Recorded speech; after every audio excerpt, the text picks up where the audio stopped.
Good morning, Martin. How are you doing today? Doing fine, doing fine. Looking forward to this. Interesting idea you have here. Yeah, this is a topic that we kind of batted around before. This is our first episode doing this together. We technically did like a pilot kind of episode where we kind of threw it together quickly and uploaded it, which is kind of like technically our first episode. We did that on Kiss. Me and Brett and I did that. So you can see that it's in the archives now if you want to check that out.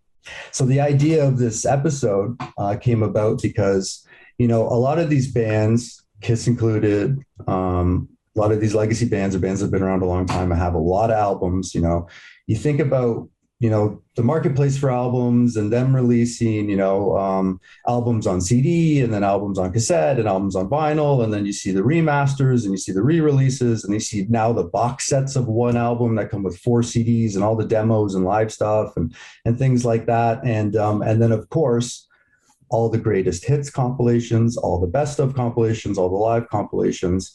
So a lot of these artists are definitely putting out all of their material over and over and over again, going back to the well with these songs. So we thought, it's interesting how you see all these best of compilations. Would an artist that has been around a long time put out an album called The Worst Of instead of The Best Of? And put maybe some of their not so greatest like songs on an album. And I admit it, I know there's a lot of metal collectors and music collectors out there that would probably buy these albums just to add it to their collection. So this is the idea of this band today in particular, Rainbow, puts out a worst of compilation. Now, we're fans of these bands. We're not trying to slag these bands. We're not trying to disrespect them. This is totally a tongue-in-cheek kind of fun way to discuss their songs. So we're not really trying to hurt these bands. We love these bands. We've talked about Rainbow and how much we love their albums and things like that. So we're not, totally going after the throat here, but we're kind of having fun and having another fun way to discuss their catalog of songs and albums. That's the idea. So today's album is Rainbow, bent way out of shape. The worst of collection of Rainbow songs. So Martin has a side, I have a side. He's going to give us his 5 songs on side 1. I'm going to give you the 5 songs on side 2. And we actually let our patrons vote on what the single would be. So we also have a single A side and B side. So I'm going to throw it over to Martin.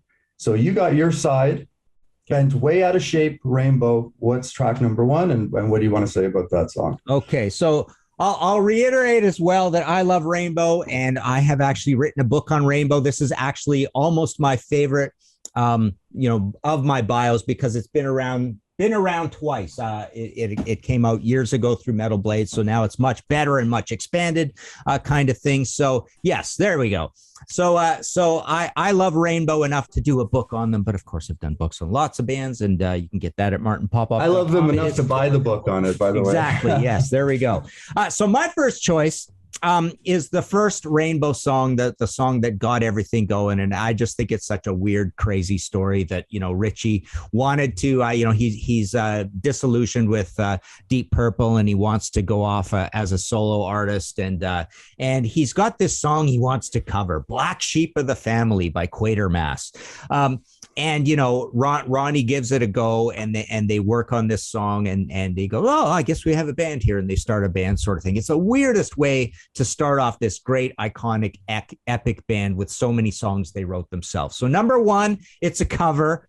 Number 2, it's kind of a silly Ritchie Blackmore's Rainbow debut album kind of cover that doesn't fit the style that we love of Rainbow so much. It even is of a style that you almost think is the reason he wanted to leave Deep Purple in the first place. It's a little funky and R&B and poppy and all these things he was complaining about with David Coverdale and Glenn Hughes. And then finally, it's not even a cool Quatermass song. I mean, Quatermass is like a cool, dark prog, kind of legendary band with that debut album of theirs, and this is almost like not even good for Quatermass. So it's weird that this is the song that starts it all off. It's a cover. They record a demo version, but then they even put it on the album. I don't think the rhythms or the performances are very good on it. It's kind of an elf song at the same time. It's just a weird. I never liked it. I never liked the whole idea, but I figured you got to kick off side one with the thing that started it all. So Black Sheep of the Family. Yeah, good pick. I didn't know that was a cover for a long time. I actually don't have much of a problem with that song, but some folks on Patreon have definitely listed that one. And you're right, it is a cover. And there's a couple of Still I'm Sad, I think, is another cover on the first album there. But yeah, good pick. We'll flip it over to side two. I want to show this. So it was off of this album, right? It's off of Richie Blackmore's Rainbow, yeah. The debut. So there we go. All right. Track What's number your one, first pick? side two, If You Don't Like Rock and Roll. This is also off Richie Blackmore's Rainbow, but this was written and performed by the band. It's the shortest song on the album. To me, my issue is not so much with the performance or the song itself. I mean, it's just kind of like it's a rock and roll song. There's another song later on my list, but to me, it's kind of like, you know, you got bands like I love The Move. The Move does California Man. It kind of reminds me of that. I think Cheap Trick covered California Man too, and it's just kind of like, you know, rock and roll lyrics and stuff like that. It's 2 minutes with a band as cool as Rainbow doing the type of like hard rock fantasy type of songs like they do on like Rising with like Stargazer and stuff like this. And they're singing about wizards and towers and stuff. I think that stuff's really cool. Some people might not, but I think that's really cool. To me, this seems kind of like almost like a throwaway track. It's almost like a waste of a track. Like if you're going to put out a Rainbow album, there's only a few with Ronnie James Dio. There's only the three. It feels like, I wish they would have had something cooler on there than If You Don't Like Rock and Roll. To me, when you're singing about like rock and roll, later on, I got Rock Fever on here, which is, I have the same similar kind of complaint. It's kind of like low hanging fruit to me when you say things like Rock Fever, you don't like rock and roll and that type of thing. And that, to me, it feels like it doesn't belong with the Rainbow Dio catalog. So for that purpose, I'm putting it on as my number one. Yeah, I totally agree. I think it's just another Black Sheep of the Family on that album, and yeah, it's an Elf song as well, kind of thing. It's like we've got the carryover from Elf kind of thing. Just doesn't fit with Ronnie's sort of style. My number two, I'm also going with the song off the debut, Catch the Rainbow. 6 minutes and 36 boring seconds. And, you know, I don't want to hear Rainbow doing ballads. I don't really particularly want to hear Ronnie doing ballads. And obviously he proved throughout his career that he's not a ballad guy. He just very rarely did this sort of thing. So I definitely never liked it. I was never into it then, you know, as an angry young metalhead kid or whatever. When I got this album, I guess I got this as a new release. I would have been 12. But I also want to really cast scorn upon it, because all of side two of Rainbow on Stage, the notoriously boring live album by Rainbow, because it's just long versions of songs, all of side two is Catch the Rainbow at 15 minutes and 35 seconds. So I definitely don't want to catch the rainbow when I hear a song like this. And I definitely, you know, if I don't like rock and roll, I don't want to listen to if I don't like rock and roll. So there you go. Catch the Rainbow. Yeah, I just watched a performance the other day that was 2 YouTube videos. Part one, Catch the Rainbow Live, and part two, Catch the Rainbow Live. So it's funny that you brought that up and the length of it. Yeah. But I'm going to flip it over to side two right away and talk about Rainbow Eyes, because I kind of don't like Rainbow Eyes for the same reason you don't like Catch the Rainbow. I like Catch the Rainbow a little bit better than Rainbow Eyes. I kind of feel like Rainbow Eyes is almost like a Catch the Rainbow part two. Again, you know, it's cool that they're doing something a little mellow, but it's another 7-minute mellow track, Rainbow Eyes. And I feel like it's missing the hook that Catch the Rainbow has. Like there's parts of Catch the Rainbow I like, and I feel like Rainbow Eyes is, I don't want to say a neutered version. I know people like the song. It just feels like Catch the Rainbow part two, but a little bit less. You know, the sequel's not as good as the original. That's what this kind of reminds me of. It feels like Catch the Rainbow, but it's kind of missing that little hook that I like from Catch the Rainbow. And Rainbow Eyes, I think, would have been cool if it progressed somewhere, or if maybe it got a little heavy near the end. And that's, you know, a little more traditional, like Black Sabbath-ish, where they progress near the end and they get really heavy, or they have a fast part. That would have been really cool on Rainbow Eyes. But it kind of doesn't go anywhere, and it kind of just to me, this is the way I feel. It kind of leaves me hanging a little bit. So that's kind of why I'm putting Rainbow Eyes on side 2. Mm-hmm. Okay, cool. Yeah, totally agree with that. My third selection is LA Connection from this album.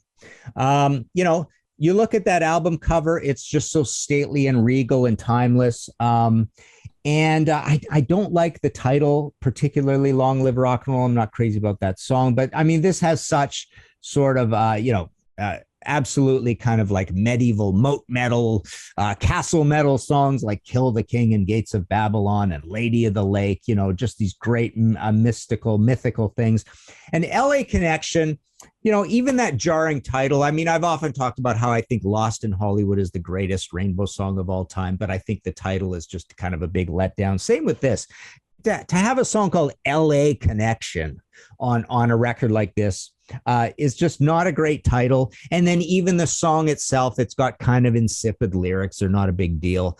And it's also just kind of like a funky, slow, underwritten, slightly happy and cheery song on this record that is a really serious album. Rainbow Eyes included is pretty serious, right? So Sensitive Delight is a little bit like that as well. But The Shed and Gates of Babylon and, like I say, Lady of the Lake and even Long Live Rock and Roll, even though I'm not a super fan of that song, it does still have that sort of cool medieval Ritchie Blackmore, Ronnie James Dio feel. But LA Connection just feels like, it always reminded me a little bit about the generalness that you get out of a band like Nazareth. And I think of Vancouver Shakedown, like mentioning a city like that. And LA is just, like I say, so antithetical to, the whole vibe of Rainbow and the vibe of Long Live Rock and Roll. So there you go. Just kind of a again, it's a little bit of if you don't like rock and roll on here, it's a little bit of a do you close your eyes on Rising. So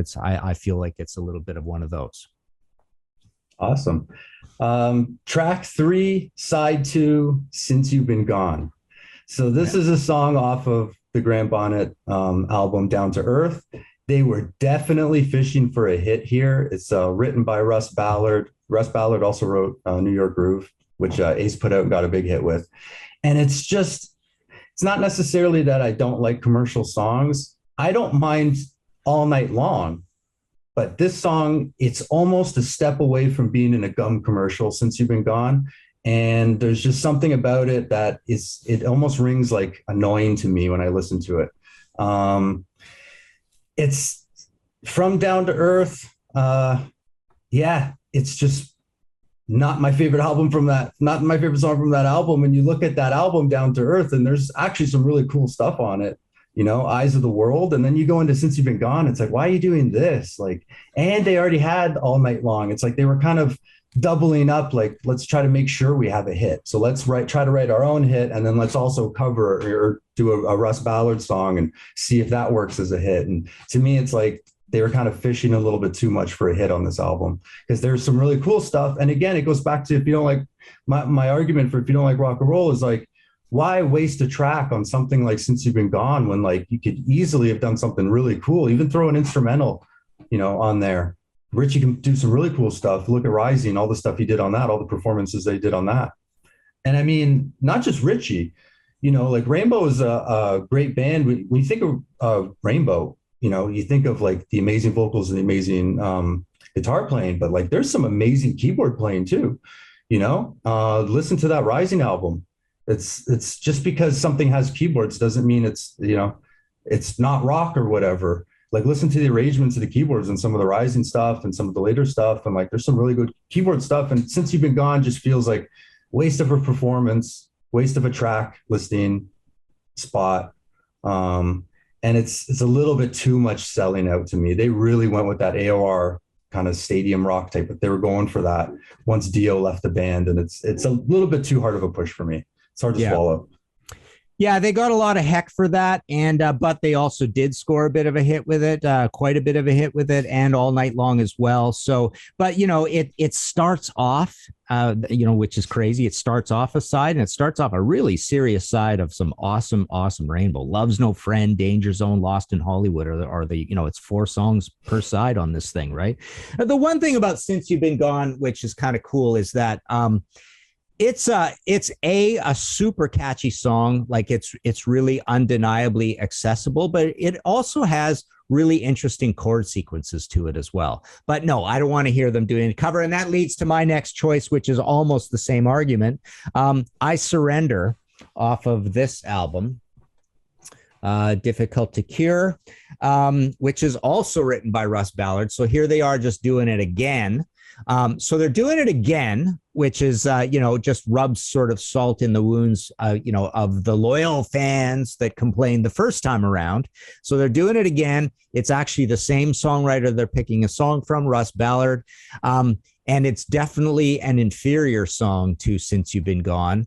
And then this whole thing, the recording, the production, the performances on this album are not up to par as Down to Earth. Honestly, this album reminds me a little bit about, it's the debut with Joe Lynn Turner, but it also reminds me a little bit about the wobbly debut with Ronnie James Dio, the Ritchie Blackmore's Rainbow album. And I find that this suffers a little bit as well from a little bit of performance and production not being up to par. So all those things hamper I Surrender. Again, I hate that it's the first song on side one. Here they are showcasing, hi, Rainbow, we're back. We got a new version of Rainbow. Oh, by the way, we didn't write this song. So that bothers me as well. So that's my number 4 on side one, I Surrender. Good points. Number 4, number 4, side 2. We're going back to Difficult to Cure, and this time with the title track, Difficult to Cure, also Beethoven's Ninth. The reason I put this on here is because, like I was just saying just a moment ago about the performances and about the cool playing and the solos and the arrangements of the instruments and stuff like this, and Rainbow is guilty of doing that and having a lot of success with that, in my opinion, especially with Rising, which is probably my favorite Rainbow album. Here you have like an instrumental track that has this classical thing going on. First of all, there's parts of it that sound like Ritchie's just doing. It sounds like Ritchie's just doing scales. Yeah, he's doing scales, and then like it goes into like the Beethoven's thing, and it's kind of like even this is kind of like a cover in a way because they're doing that stuff. But it's not just that; it's also like the drums. They almost sound like they're electric drums, or they're just kind of and even the drum beat is kind of like annoying to me. And this whole thing reeks of something that you would see like it would be the song that's playing on a DVD menu to like a Monster Truck DVD, like the best of Monster Mash, Monster Trucks or whatever, Monster Jam. You know what I mean? Like this doesn't seem like it kind of has this, I don't want to use the word cheesy, but like it kind of has this air of like being very light and fluffy and kind of cheesy. It's not that interesting for an instrumental featuring, one of the greatest rock guitar players of all time. It just seems like they could have done something a lot more interesting and cool with an instrumental track. This is like annoying and hard to get through for me. And I'm not saying I can play this the way that they can play it or that, you know what I mean? Like it's amazing that some of the stuff they do on this song, but to me, it's kind of like not my cup of tea, especially for an instrumental. Yeah. And the main reason we all love Rainbow so much is that their specialty was writing their own version of classical influenced heavy metal. So they're writers of this kind of music. So why do a cover of classical, a heavy metal cover of classical?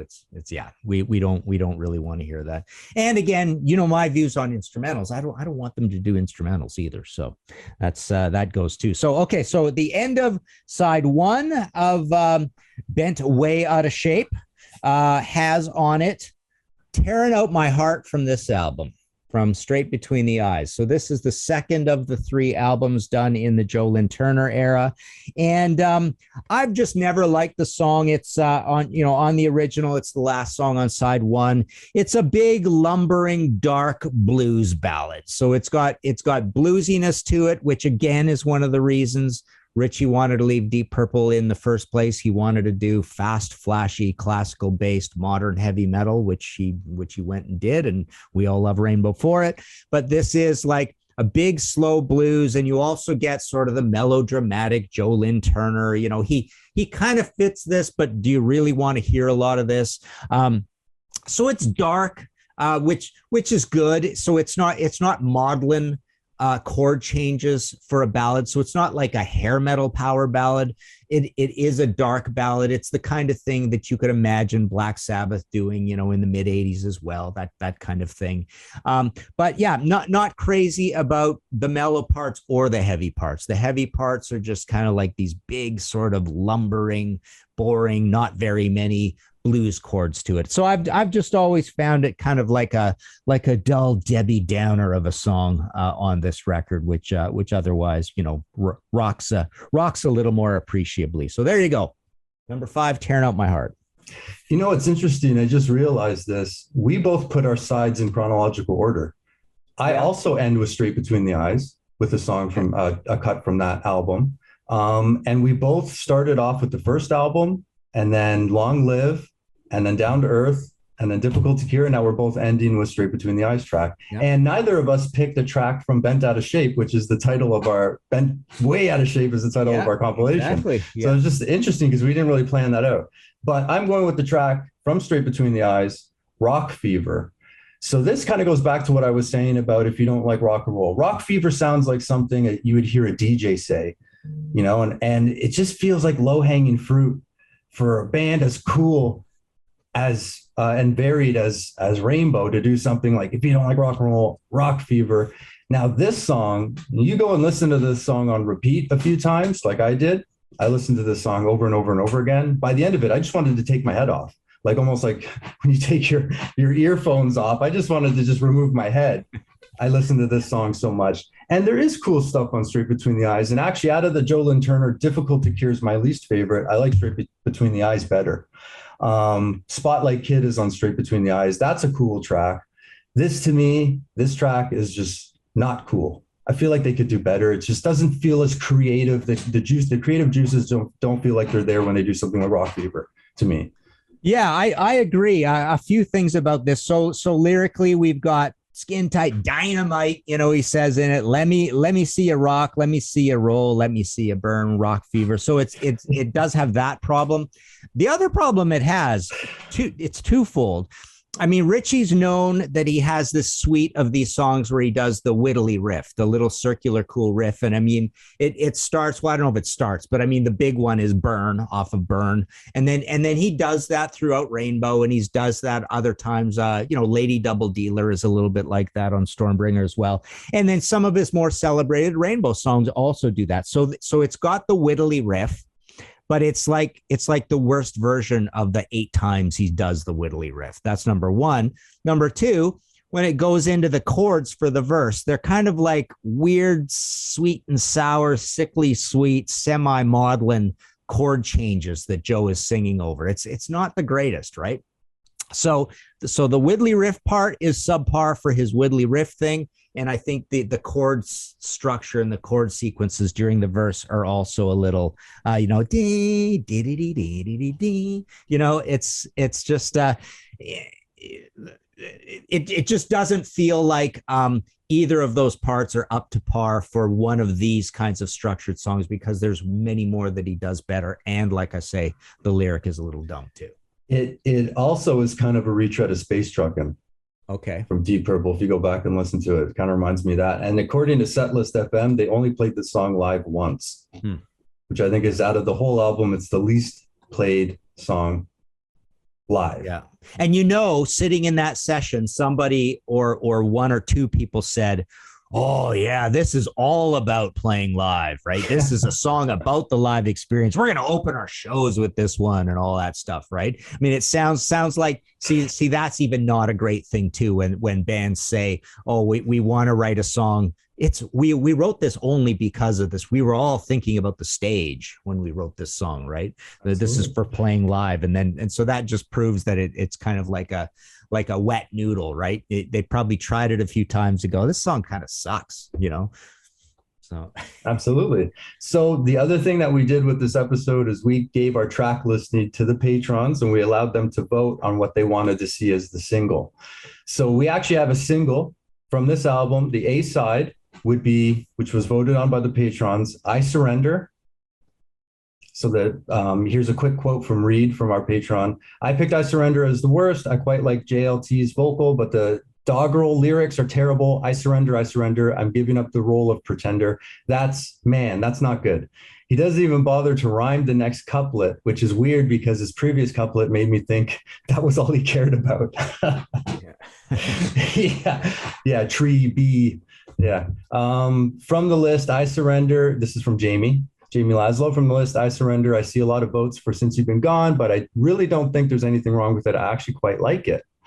John the Music Nut. Yeah, I am with both Reed and Jamie here. I Surrender is clearly the worst of the songs listed, and I have always dug Since You've Been Gone and the Down to Earth album. Some of the tracks with Dio that are listed weren't so hot, but I Surrender could have been a Foreigner song, and you wouldn't know the difference. For the B side, our second highest voted on this track listing is Since You've Been Gone. So that was on my side. Peter Jones says Since You've Been Gone is clearly the weakest track from the list, in my opinion. Talk about out of place. Graham just screams the choruses and the bridge is awful. And then here, just in general, here's a quote from Dawn. She's just talking about songs in general. Rainbow Eyes, if you don't like rock and roll, and Black Sheep of the Family.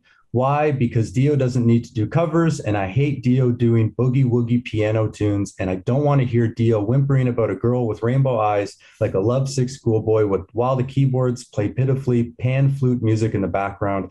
That was the last song on the last Dio era album. He should have gone out with a bang, not a whimper. So there you have it. So just to recap, let me go through the track listing again. On side one, Martin Popoff's side, we got Black Sheep of the Family, Catch the Rainbow, LA Connection, I Surrender, Tearing Out My Heart. On side two, we started off with If You Don't Like Rock and Roll, into Rainbow Eyes, Since You've Been Gone, Difficult to Cure, and then we ended off with Rock Fever. And our single A side is I Surrender, and our single B side is Since You've Been Gone. So at least our album's got to have a hit here, because I mean those were two commercial kind of songs, right? So yeah, and the band is not making any publishing off of that single, right? You know? Not songwriting publishing, anyways, because Russ Ballard wrote both. Oh yeah, he's the only guy. Oh yeah, he wrote both of them. Yeah, you're right. Yeah. Oh my god. Yeah, that's right. All right, cool. That was a fun little exercise. Any final thoughts? No, I think, well, I'm just looking at when you named off the songs. I mean, I knew this would happen, but boy, that is not a very heavy album either, right? I mean, it literally has, you know, it's got LA Connection on it, which is a little heavy, and it's got Rock Fever, which is pretty heavy. So that's basically it for that. Yeah, I would kind of actually love the novelty of if a band like Kiss put out Worst of Kiss. I would love the novelty so much I'd probably buy the album. Yeah. And I'd probably like some of the songs on it. So I'm not saying I hate all the songs on this album even. So yeah. This is kind of a fun little exercise, just another way to talk about the catalog and the songs in the band's catalog. So tell us what you think. Do you agree? Do you disagree? I'm sure some people disagree with a couple of these songs. I'm sure there's a couple of people who wished a couple of other songs were on this album instead. And what would your worst of Rainbow album be? And what other bands would you think would make a good band for a worst of album? And would you buy it? Let us know if you would buy this album, or even just in general, would you buy a worst of album from a band? Let us know in the comments. Follow us. We're all over Facebook, Instagram, Twitter. We have Patreon if you want to support us. We have Ko-Fi if you want to support us. And we also have the TeePublic. So give us a like and subscribe. Helps us grow. We'll see you next time.